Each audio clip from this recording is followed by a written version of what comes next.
It all started on a Tuesday, which I've found is the official day for suburban hostilities to begin. I was in my backyard, trying to grill a single magnificent T-bone steak.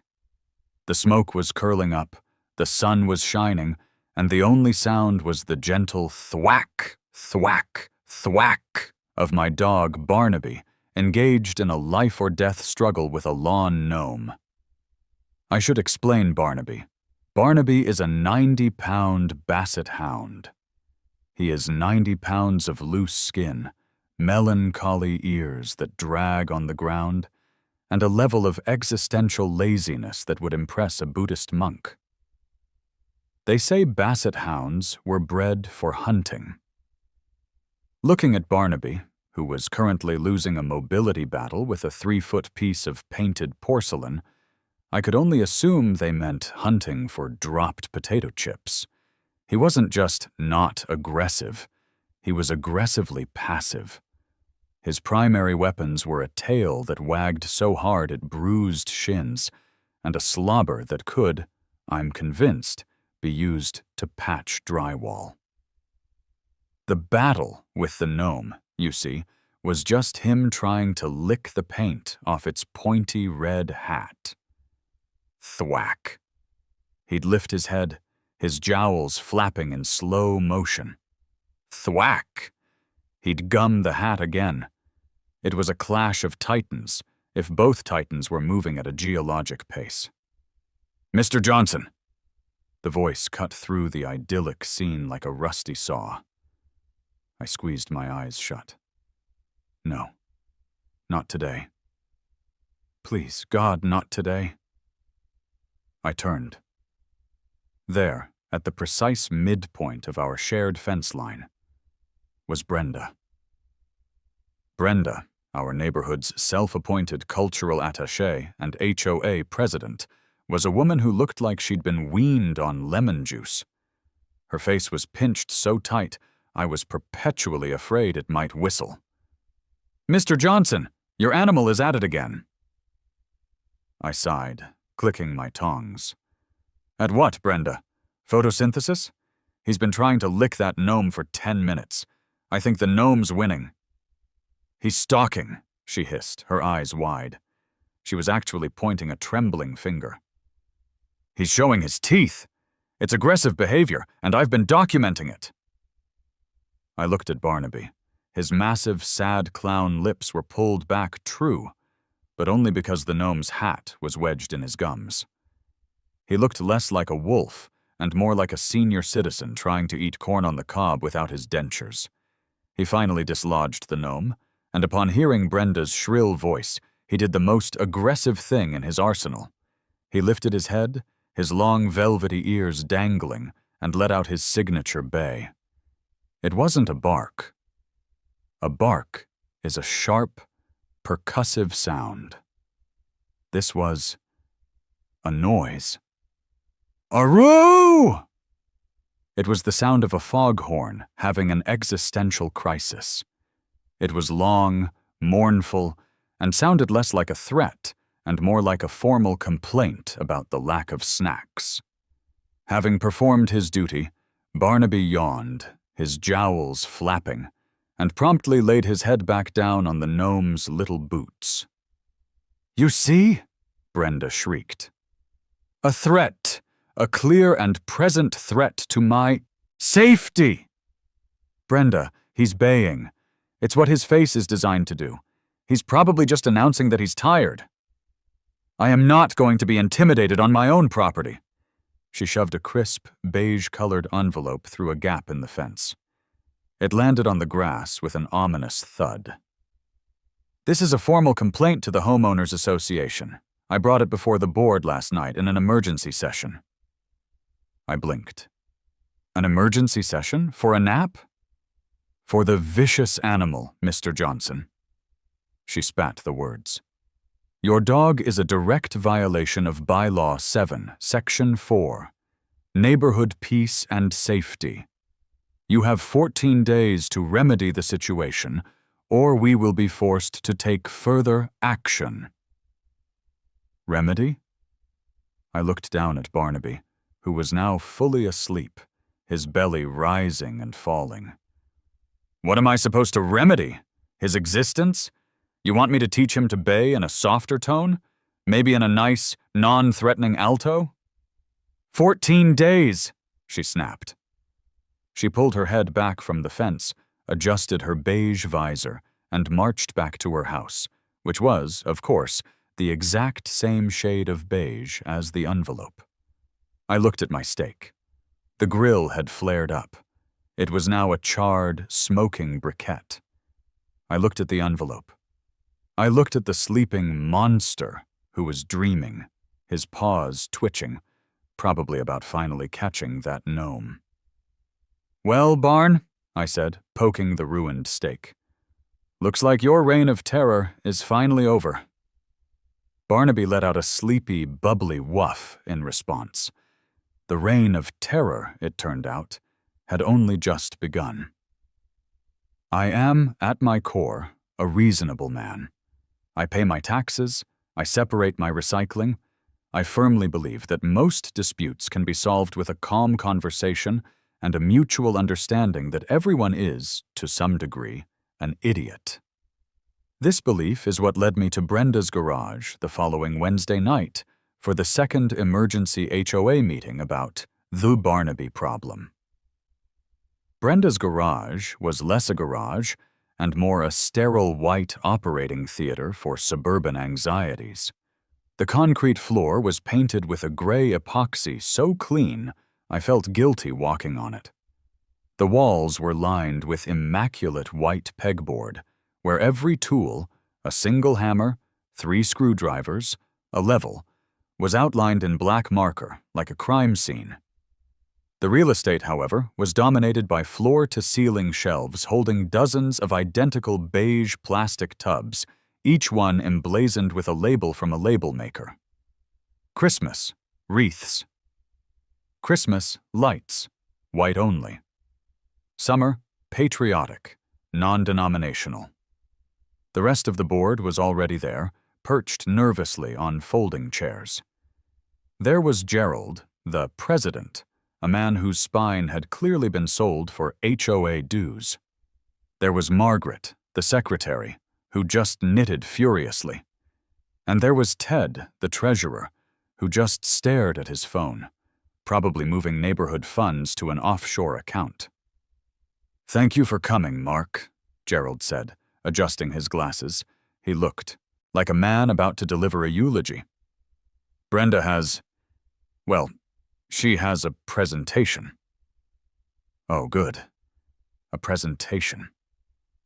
Brenda stood next to a projector screen with a grim sense of purpose, like a general about to reveal plans to invade a small country. Thank you, Gerald. I've prepared a deck to document the pattern of aggression we've all been forced to endure. She clicked a remote.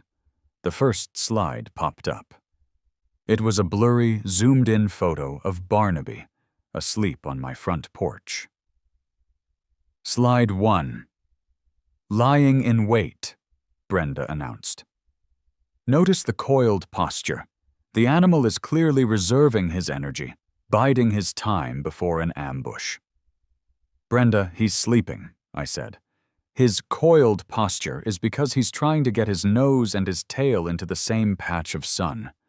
It's basic thermodynamics. Click. Slide 2. A photo of Barnaby at his water bowl.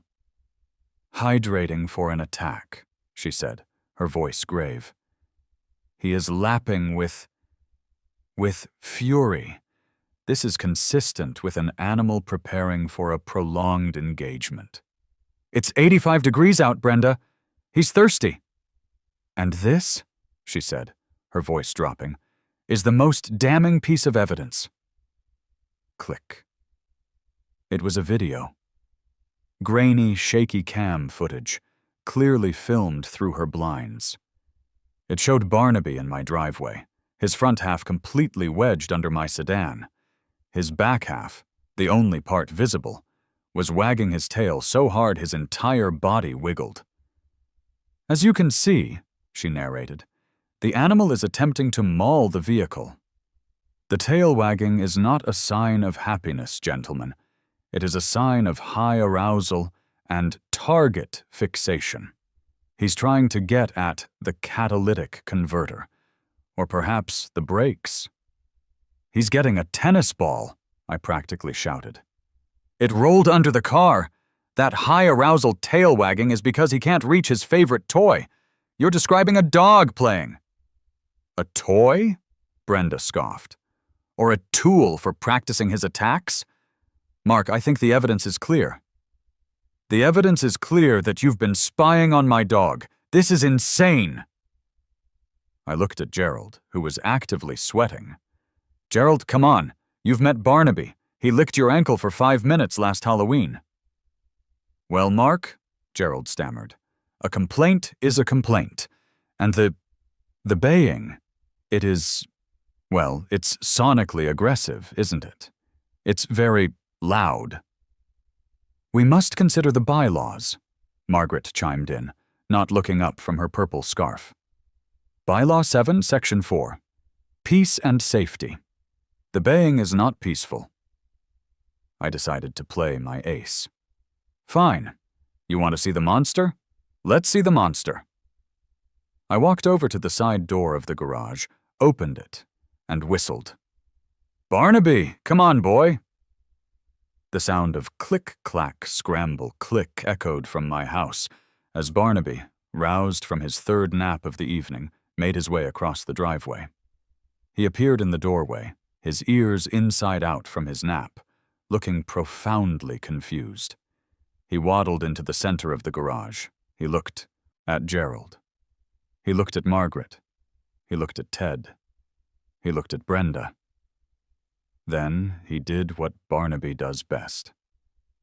He let out a long, weary sigh, a sound that seemed to say, "This meeting could have been an email." He walked over to the patch of garage floor directly under the fluorescent light, circled once, and then, with a groan that rattled the labeled tubs, he flopped onto his side. He was asleep in 30 seconds. A moment later, a new sound filled the sterile garage. A deep, wet, rumbling snore. I spread my arms. "Behold, the beast, the vicious animal. He's a menace. He's currently dreaming of chasing a rabbit he will absolutely never, ever catch. What do you want from me? You want me to get him a bark collar? For snoring?" Brenda was vibrating. "This is a trick. He's feigning passivity. It's a classic predator tactic." "Gerald," I said, my voice low and dangerous, "are you really going to tell me I have to muzzle my dog for this?" Gerald wouldn't meet my eyes. He was staring at Brenda. He cleared his throat. "The board has voted, Mark. We are mandating that you take corrective action. A bark collar seems appropriate, or perhaps muzzling when he's in the yard." I stared at him. A muzzle. For Barnaby, a dog whose only crime was being a dog, and a particularly lazy one at that. My reasonableness evaporated. The calm, understanding part of my brain shut down, and a new, much more creative part clicked on. It was the part of my brain that had, in college, successfully convinced an entire fraternity that their mascot, a wolverine, had been stolen by a rival school, when in fact, I had just hidden it in a ventilation shaft. "A bark collar," I said, my voice flat. "It's for the peace and safety of the community, Mark," Gerald said, adjusting his tie. "Right," I said. I bent down and clipped the leash onto the harness of the sleeping monster. "Come on, Barn. Let's go." Barnaby didn't wake up. I had to drag him like a 90-pound furry suitcase across the epoxy floor. "Scrap." "They want me to remedy him," I muttered to myself as I hauled his dead weight across the driveway. "They want me to correct him." I finally got him onto the porch. He stood up, shook his head so hard his jowls slapped him in the face, and looked at me, as if to say, "What a weird dream." "Oh, we'll remedy him, buddy," I said, scratching his giant, floppy ears. "We'll remedy the hell out of him. They think you're aggressive? They haven't seen anything yet. They want a monster? Fine." I looked up at the moon. A new, beautiful, and profoundly stupid idea was beginning to form. "They want a monster?" I whispered, a slow grin spreading across my face. "I'll give them an insect." I spent the next 2 hours on my couch, stewing in a potent cocktail of indignation and spite. Barnaby, sensing my distress, or perhaps just sensing the opportunity for couch time, had hauled his massive frame up and was now lying with his head in my lap, snoring directly into my shirt. "A muzzle," I kept muttering, scrolling furiously on my phone. "A muzzle." I looked at the options. Cold, hard plastic cages, constricting nylon straps. They all looked medieval. They all looked wrong. Barnaby wasn't a biter. He was a drooler. A muzzle wouldn't just be uncomfortable, it would be a public health hazard. It would fill up like a water balloon in 5 minutes. A bark collar, then? I looked them up. Devices that would send a jolt of electricity or a high-pitched squeal into his neck every time he made a sound. I looked at Barnaby. His arrow was his only party trick. It was his hello, his I'm hungry, and his a leaf just fell 3 blocks away. Silencing that felt like silencing his very soul. "No," I said, stroking his head. "We're not doing that. That's what they want. They want us to be reasonable and cruel. We're going to be unreasonable and kind." My thumb, slick with righteous anger, slipped on the phone screen. I was on a pet supply website, and my slip had taken me from the Training and Behavior tab to the Apparel and Costumes tab. I was about to close it when an image caught my eye. Top 10 Halloween costumes for big dogs. I clicked. Why? I don't know. Morbid curiosity, a need for distraction. The first picture was a golden retriever in a lion's mane. He looked noble, if slightly confused. The next was a boxer in a taco suit, looking perpetually worried. Then a German shepherd as a dinosaur. And then I saw it. It wasn't a big dog, it was a chubby beagle, maybe 40 pounds, tops. But he was stuffed into a black and yellow striped plush velvet bee costume.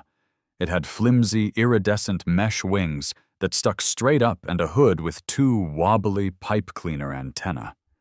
The dog's face, peering out of the hood, was a mask of pure, unadulterated shame. I stopped. I stared. "Aggressive," I whispered. Barnaby let out a sleepy whuff in my lap. "Bee," I looked at the costume. I looked at Barnaby's 90-pound frame. An aggressive bee. The logic was so beautifully, perfectly, hilariously flawed that I couldn't breathe. It was a plan that operated on a level of pettiness so advanced it was practically performance art. Brenda wanted me to remedy his aggression? Fine. I would rebrand him. I would neutralize his threat by making him so utterly, cosmically ridiculous that no one could ever take the complaint seriously again. But the costume wasn't enough. I needed a move, a signature piece of compliance. "What's the opposite of aggressive, buddy?" I murmured. "What's the most submissive, non-threatening thing a dog can do?" Barnaby, as if on cue, rolled slightly onto his side to get more comfortable, his legs kicking vaguely in the air. "That's it," I whispered. "That's it, you magnificent oaf. You roll over." My brain was on fire now. The plan was forming, fully fledged and glorious. I grabbed my laptop. I found the costume. They didn't have a Basset Hound size. I had to order the XXL, Great Dane, Small Horse size, and hope for the best. I clicked Expedited Shipping. Then I went to the kitchen and got the bag of bacon strips. Barnaby's eyes snapped open. His internal bacon dar was flawless. "All right, buddy," I said, sitting on the floor in front of him. "You and I have work to do. You're going to B school." I held a piece of bacon in front of his nose. "Okay. New command." I stood up, puffed out my chest, pinched my face into a mask of pure rage, and shrieked in a high-pitched, nasal voice. "Karen!" Barnaby just looked at me, profoundly confused. He'd never heard that word before. "No, like this," I said. I got on my hands and knees, looked him in the eye, and said, "Karen." Then I physically shoved his 90-pound body onto his back. "Good boy! Bacon!" He crunched the bacon, still looking baffled, but pleased. We did it again. "Karen," I'd say, and then gently roll him onto his back. "Bacon!" It took about 3 tries before a flicker of understanding crossed his long, mournful face. It was the laziest, sloppiest rollover I'd ever seen. It was less a roll and more a controlled collapse. By the 5th try, he was getting it. "Karen!" I yelled. Barnaby let out a weary sigh, as if to say, "This again?" and then flopped onto his side, his legs pointing vaguely at the ceiling. "Bacon!" I yelled, showering him with praise. We practiced for an hour. I stopped using his name entirely. I just used the name. I tried different inflections. A short, sharp, "Karen," flop, "Bacon," a long, drawn-out, "Your baying is a nuisance, Karen," flop, "Bacon," a high-pitched, "I'm calling the board, Karen," flop, "Bacon." He was perfect. He was a bacon-fueled engine of malicious compliance. He was the most passively aggressive, aggressively passive bee in the history of entomology. "Oh, Brenda," I cackled, rubbing my hands together as Barnaby chewed on his 10th reward. "You have no idea what's coming for you." The bee costume was scheduled to arrive on Friday. That gave me 2 days. A costume this magnificent couldn't just exist. It needed a stage. An aggressive bee, even a fake one, needed a habitat. An aggressive fake bee in the suburbs needed a garden. I grabbed my phone and scrolled through my contacts. I didn't need a normal landscaper. I needed a guy who was part artist, part mercenary, and 100% willing to build something stupid for cash. I found him. Frank's Friendly Landscaping. Frank was friendly, but his real talent was building elaborate, slightly over-the-line backyard tiki bars. I dialed. He picked up on the 2nd ring. "Frankie's. You grow it, we mow it." "Frank? It's Mark Johnson over on Maple Drive." "Hey, Mark, what's up? Need that hedge trimmed again? That thing grows faster than my kid's credit card bill." "Not exactly, Frank. I have a specialized project, a rush job. I need a bee-themed performance space." A long, heavy, profound silence filled the line. I could hear a distant lawnmower and Frank breathing. "A what?" "A bee-themed performance space," I repeated, as if this were a totally normal thing to ask for. "Look, I need you to build a sunflower in my front yard, a big one, like 12 feet tall. And the center of the flower? I need that to be a 6x6 raised platform. Sturdy. It needs to hold about, let's say, 100 pounds, just to be safe." More silence. "Frank, you there? Is this for your kids, Mark? Like a treehouse thing?" "No, Frank, it's not for my kids. It's for my dog." "Your dog?" "Yes, Frank. He's a bee." I let that hang in the air. I heard Frank sigh. It was a deep, world-weary sigh, the sound of a man who has seen too many unpermitted backyard gazebos. "Cash up front?" "Cash up front," I confirmed. "And you'll handle any HOA blowback." "Frank," I said, a grin spreading across my face, "I am the HOA blowback." "My crew will be there at 8 tomorrow morning. Have the designs ready." He hung up. The next morning, Frank and his crew, two guys named Sal and new guy Tony, rolled up in a truck loaded with lumber and 5-gallon buckets of bright, obnoxious, aggressive yellow paint. "All right, Mark," Frank said, sipping a coffee. "Show me the B platform." I handed him a sketch I'd drawn on a napkin. He looked at it, looked at me, looked at my quiet, unassuming house, and shook his head. "All right, Sal. Tony, we're building the pollinator garden. Let's go." The sounds of sawing and hammering started almost immediately. It was glorious. By 10 o'clock a.m., the central 8x8 post was set in concrete. By noon, the 6x6 platform was built on top, complete with a small 2-step ramp for bee access. And at 12:03 p.m., Brenda appeared. She marched across her lawn, her arms crossed, her face a thundercloud. "What is this? What is going on here?" Frank, to his credit, didn't miss a beat. He was the consummate professional. "Ma'am, just doing a little landscaping for Mr. Johnson. You're Brenda, right? He said you might stop by." "This is not landscaping," she shrieked, pointing at the towering wooden structure. "This is an unapproved structure.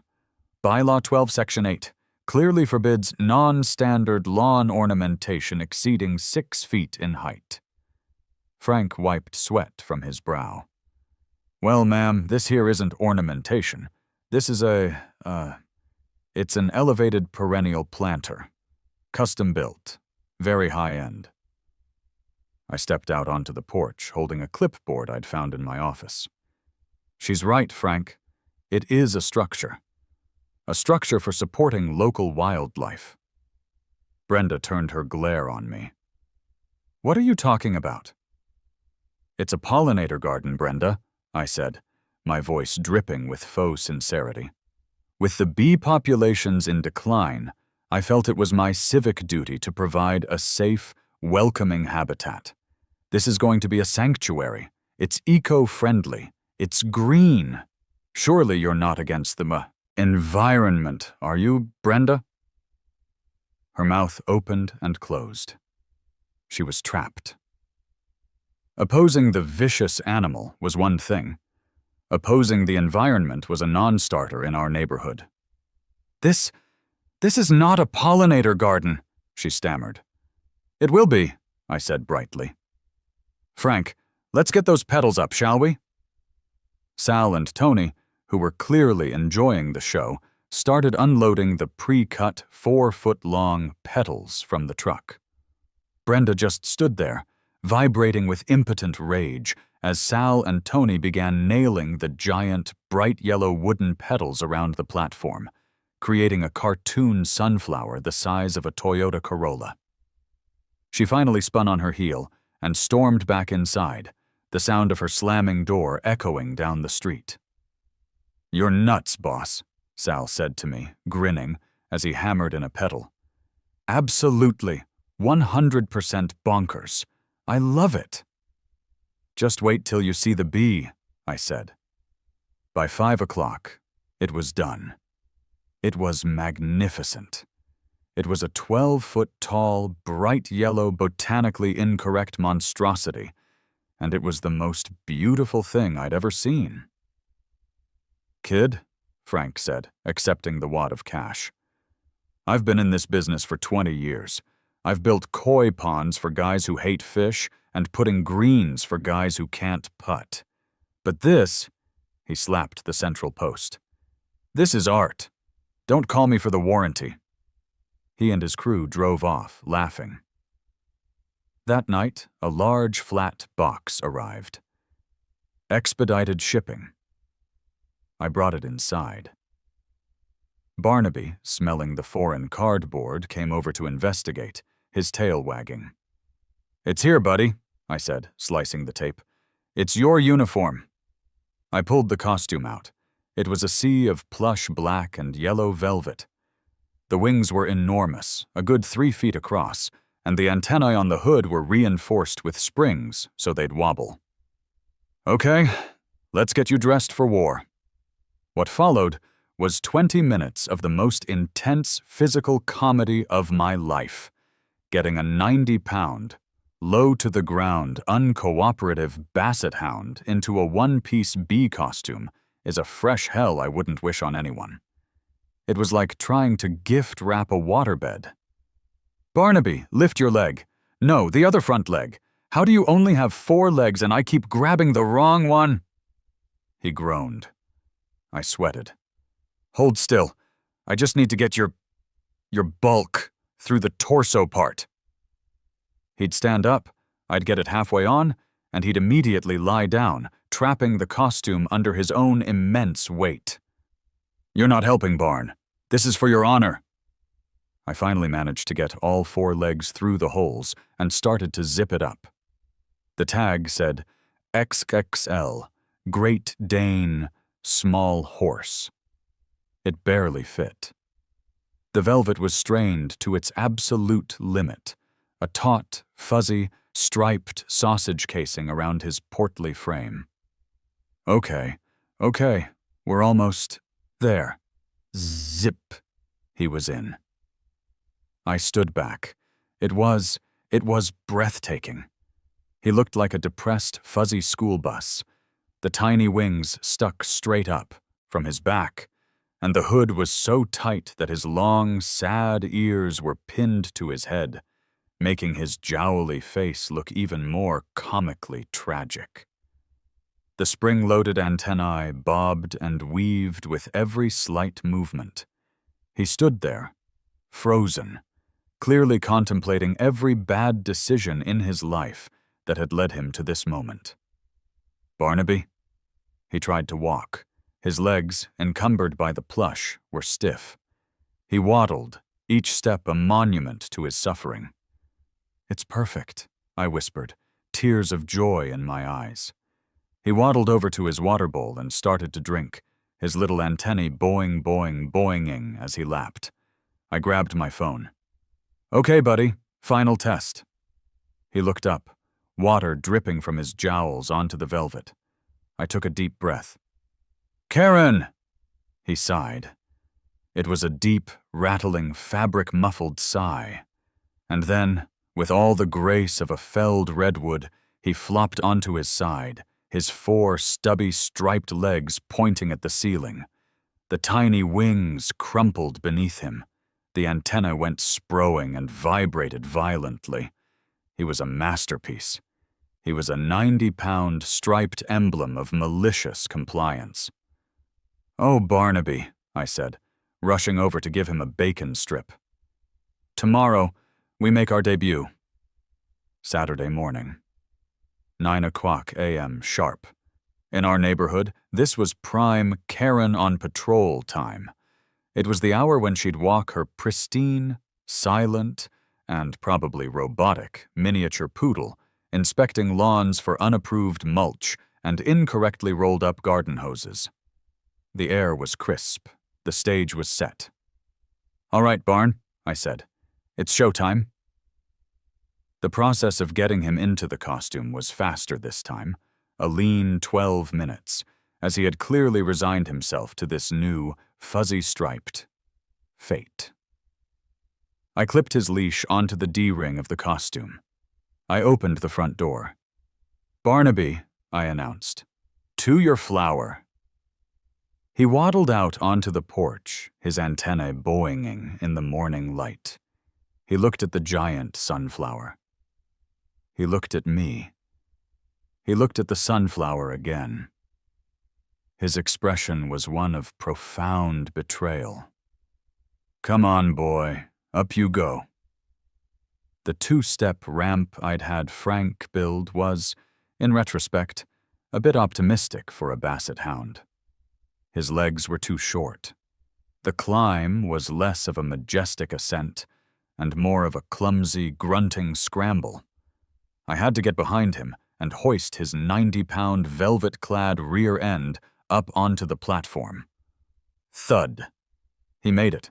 He stood in the center of the 6x6 flower head, his antennae wobbling, his mesh wings glinting in the sun. He looked less like a bee and more like a parade float that had taken a wrong turn.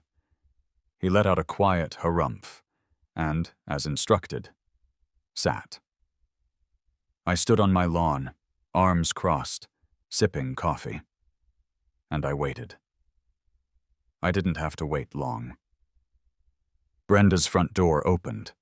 Out she came, visor on, poodle in tow. She started her patrol, marching down the sidewalk, her eyes scanning left and right. She ticketed the Miller's recycling bin, left out 20 minutes past the 8:30 a.m. deadline, I assumed. She paused to glare at a dandelion on Greg's lawn, and then she saw it. She stopped dead. Her entire body went rigid. The poor poodle, feeling the tension on its leash, sat down and looked up at her, confused. Brenda's brain, I am convinced, short-circuited. She was staring at a 90-pound basset hound, dressed as a bee, sitting on a 12-foot-tall cartoon sunflower. The sheer, concentrated absurdity of the scene was too much for her beige-tinted worldview to process. Her mouth opened. It closed. It opened again. What is that? Her shriek was so high-pitched it probably sterilized the nearby squirrels. "Good morning, Brenda," I called out, giving her a friendly wave. "Lovely day for a walk." She ignored me, marching onto my lawn, dragging her poor dog behind her. She stopped at the base of the sunflower, her head cranked back, staring up at the vicious animal. You are mocking me," she sputtered. "Mocking?" I said, putting a hand to my chest in feigned shock. "Brenda, I'm complying. I took your concerns to heart. You said he was aggressive, so I've remedied him. This is his emotional support costume. It calms his nerves." His emotional support costume? That's right. He's a bee now. He identifies as a bee. He's part of the hive. See? I pointed up. He's pollinating. Barnaby, hearing my voice, let out a mournful, costume-muffled, "Aroo!" The antennae wobbled. Brenda turned a shade of purple I had previously only seen on eggplants. "This is not over. This is a mockery of the bylaws. I am calling the police. This is harassment. And that thing, it's still aggressive. Look at it. It's baying. Stop being aggressive." She pointed a trembling finger up at him, her entire body shaking with rage. This was it. The moment we'd trained for. "Barnaby!" I called out, my voice loud and clear, cutting across the entire street. "Karen!" Brenda blinked. "What did you call me?" Barnaby, hearing his magic word, let out a world-weary sigh that was audible from the ground. Then, in one fluid, magnificent, plush velvet motion, he flopped over onto his back. His 4 stubby striped legs pointed straight at the sky.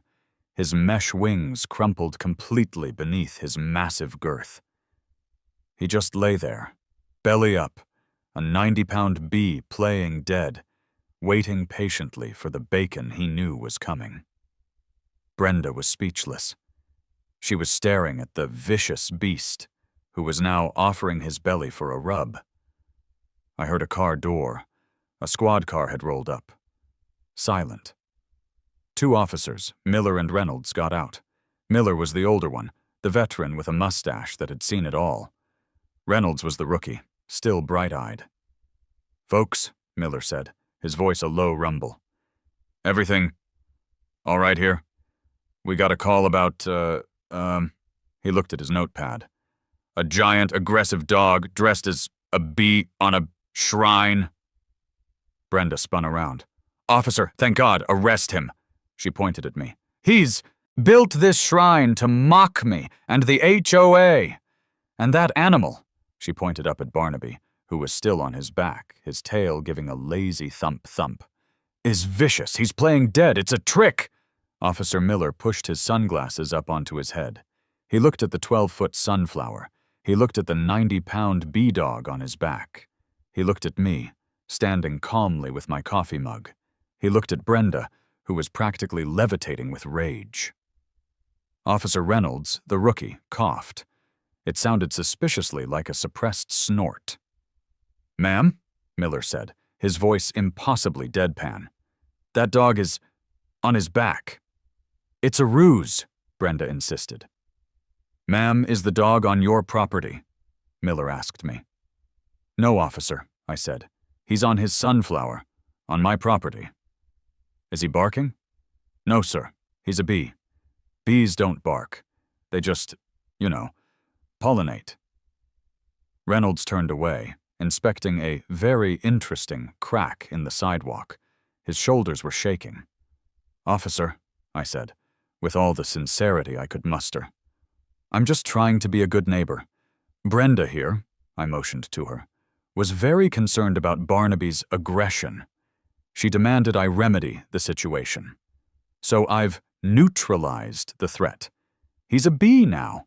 Bees are community helpers. He's just being a bee." Officer Miller looked at me. I looked at him. His mustache twitched. He pinched the bridge of his nose, right between the eyes, and let out a sigh that sounded like it came from 20 years of dealing with this exact brand of suburban insanity. "Ma'am," he said to Brenda, "is the dog biting anyone?" "No, but is he threatening anyone? His presence is a threat." "Ma'am," Miller said, his patience finally snapping, "that is a basset hound, in a bee costume, on a wooden flower, on his own lawn. There is no law, in this city, this state, or the federal code of this great nation, against a dog being a bee. Please go home. We have actual, non-insect problems to deal with." "This is an outrage!" Brenda shrieked. "It is," Miller agreed, putting his sunglasses back on. "Have a nice day, sir." He nodded at me. "You too, officer. Stay safe." Miller and Reynolds got back in their car. As they pulled away, I saw Miller smack the dashboard, and both of them just erupted in laughter. The squad car was visibly shaking as it turned the corner. Brenda stood there, defeated. The cops, her ultimate weapon, had literally laughed in her face. I walked over. "You know, Brenda," I said softly, "I think this has all been a big misunderstanding. Barnaby's not aggressive. He's just friendly." I looked up. "Barnaby, all clear." Barnaby scrambled, waddled, and rolled his way back onto his feet. He looked over the edge of his platform, saw Brenda, and gave her a big, sloppy, jowly smile. Brenda just stared, her eye twitching. She didn't say a word. She just grabbed her poodle's leash and stormed back to her house. I looked up at my bee. "Who's a good boy?" "Arrgh!" he bayed, the sound muffled and adorable. I went inside to get the bacon. My victory was short-lived. I had won the battle, but Brenda, it seemed, was preparing for an all-out war. I had underestimated her. I had assumed that being laughed at by the police would be the final, crushing blow. I was wrong. Humiliation, for someone like Brenda, is not a sedative. It's a stimulant. 2 days later, flyers appeared, tucked under every doormat, slid into every mail slot. They were printed on the same aggressive beige cardstock as her original complaint. Emergency neighborhood meeting. Urgent. Subject: the B-Dog menace and the collapse of property values. When? Wednesday, 7:00 p.m. Where? The front lawn of 142 Maple Drive, Mark Johnson's property. A vote will be taken to formally petition the city for removal of the unapproved structure and the aggressive animal. Your presence is mandatory to save our community.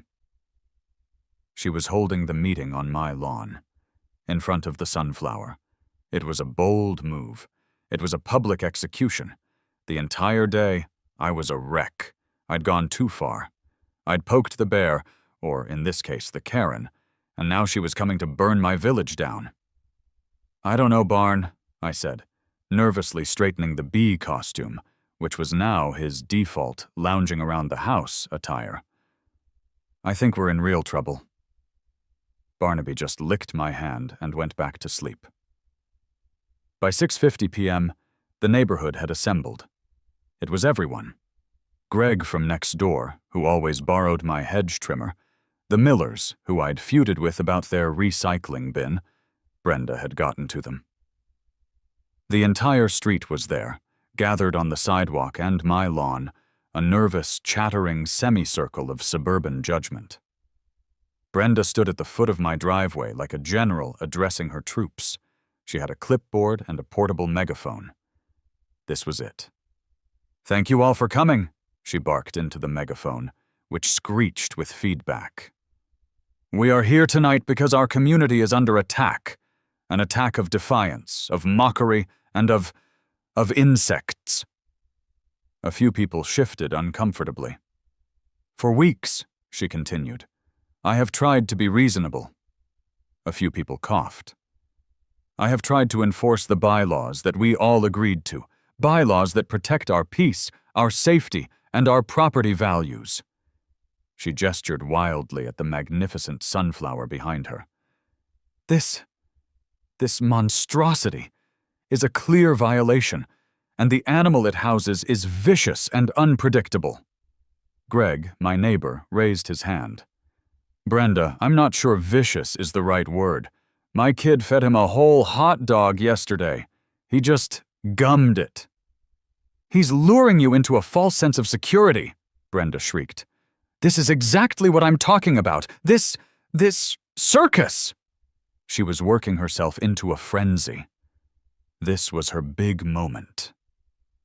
"I am formally moving," she announced, "that the HOA levy the maximum possible fine against Mr. Johnson until this thing is removed, and that we petition animal control to have the animal evaluated." The crowd murmured. This was getting serious. Animal control. I looked at Barnaby, who was inside, his nose pressed against the living room window, watching the proceedings. He let out a sad little whimper. That was it. My fear vanished, replaced by a cold, clear rage. Animal control. "Brenda," I said, stepping off my porch. My voice was quiet, but it cut through the murmuring. She turned, surprised. "This is my meeting, Mr. Johnson." "It's my lawn, Brenda, and you're not calling animal control." "I am! I will! That dog is a menace! Do something! Stop him!" she screamed, her voice cracking, pointing at my front door. I smiled. "Okay." I turned to the crowd. "My apologies, neighbors. I know this has been weird, but Brenda wanted me to remedy my aggressive dog, and I did. You just haven't seen the main event." I pulled a small Bluetooth speaker from my pocket. I'd set it up earlier. I pressed play. Suddenly, the air was filled with the frantic, buzzing orchestral chaos of Rimsky-Korsakov's Flight of the Bumblebee. Every head turned. I opened my front door. "Barnaby, on stage!" The music swelled, and out he waddled. Barnaby, in all his glory. The antennae bobbed, The wings fluttered. He waddled with a grim sense of purpose, his jowls flapping in time with the music. He scrambled up his little ramp, got to the center of his sunflower stage, and stood there, a 90-pound fuzzy beacon of defiance. The entire neighborhood was silent, watching this surreal performance. Brenda was apoplectic. This is what I'm talking about! It's a mockery! It's aggressive! You're right, Brenda, I called out. He looks pretty aggressive up there. He looks furious. I demand you stop this! Stop him! Stop this aggression now! She screamed, her voice breaking on the last word. I looked up at Barnaby. He looked down at me. I took a deep breath. I gave the final command, the one we had practiced for this very moment. My voice boomed across the lawn over the frantic classical music. Barnaby, Karen, alert! Maximum Karen! Brenda froze. What did you— Barnaby, hearing the Code Red command, did not just flop. He performed. He looked Karen dead in the eyes. He sucked in a giant breath. He pointed his striped velvet snout at the sky, and he let out the single, most heroic, most mournful, most earth-shattering "Arrow" of his entire life. The sound echoed off the houses. The music hit a crescendo, and then, for all the neighborhood to see, he rolled over. It was a masterpiece of physics. A 90-pound object in motion. He flopped onto his back with such force that the entire sunflower platform wobbled. His legs went straight into the air. His head lolled to the side. His tongue flopped out. He was the picture of a creature utterly, completely, and totally remedied, defeated by the sheer aggression of her voice. He just lay there, a 90-pound striped emblem of total, unconditional surrender. Flight of the Bumblebee ended. Silence. The entire street, my neighbors, the board, Brenda, stared at the vicious bee, belly up, tongue out on his sunflower, not moving a muscle. Then I heard it. Greg, my neighbor. He started to clap. It was a slow, deliberate clap. Clap, clap, clap. Then Mrs. Miller, who Brenda had tried to turn against me, let out a snort. It turned into a giggle, then a full-blown laugh. And then the dam broke. The entire neighborhood erupted. It wasn't just laughing, it was howling. People were doubled over. Ted, the treasurer, was leaning against a mailbox, crying with laughter. Sal and Frank's crew, who had coincidentally been parked down the street, were whistling and cheering. Brenda stood alone in the center of my lawn, surrounded by a sea of people pointing and laughing. Not at her, precisely, but at the sheer, overwhelming, perfect stupidity of the situation she had created. She was bright red. She looked at the laughing crowd. She looked at the dead bee on the sunflower. She looked at me, standing on my porch, smiling. She didn't say a word. She dropped her megaphone, which hit the grass with a dull thump. She spun on her heel. And she didn't just walk. She fled, pushing through the laughing neighbors, back to the beige sanctuary of her home. The door slammed. The show was over. The aftermath was glorious. The emergency meeting immediately devolved into the best block party we'd had in years. Greg ran to get a case of beer. The Millers ordered pizza. Barnaby, having been resurrected with bacon, was brought down from his sunflower to receive the hero's welcome he deserved. He was smothered in head pats and pepperoni crusts. The HOA quietly, and I mean silently, dropped all complaints. Bylaw 7, Section 4 was never mentioned again. Barnaby became a legend. The Barnaby, as he was now officially known, was a neighborhood landmark. People would drive by slowly, their kids waving out the window. "Look, honey, it's the bee-dog!"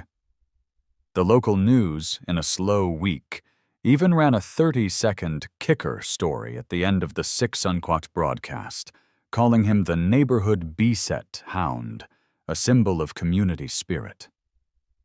Brenda was gone. Not gone, but gone. She stopped her patrols. She stopped coming to meetings. Her blinds remained perpetually drawn. About a week later, Frank the contractor stopped by. He had a big grin on his face. "Saw you on the news, kid," he said, handing me a business card. "That was brilliant. Pure genius." "I couldn't have done it without you, Frank." "Yeah, well, you've started a trend." He pointed down the street. "Your other neighbor, Mrs. Gable, the one with the hyperactive schnauzer, she just called me." "Oh yeah? What for?" "She wants a ladybug for her schnauzer, on a giant leaf. And Ted, the treasurer, he's thinking a lobster for his corgi." "Oh my God," I laughed. "What have I done?" "You're a visionary, Mark," Frank said, slapping me on the back. "A fuzzy striped visionary." That night I was on my porch, drinking a well-deserved beer. The giant sunflower stood proudly in the yard, a monument to the glorious absurdity of it all. Barnaby, now costume-free, was snoring at my feet, his jowls quivering. It was quiet, peaceful even. Then a new sound cut through the evening air, the unmistakable thwack, thwack, thwack of a hammer. Across the street, a real estate agent was pounding a "for sale" sign into Brenda's immaculate beige lawn. I looked down at my dog. He opened one sleepy, bloodshot eye. I raised my bottle in a toast. "Who's a good bee?" I whispered. "Who's a good aggressive bee?" "You are, buddy. Yes, you are." Barnaby let out a sleepy, happy woof, sighed, and with a lazy groan rolled over onto his back.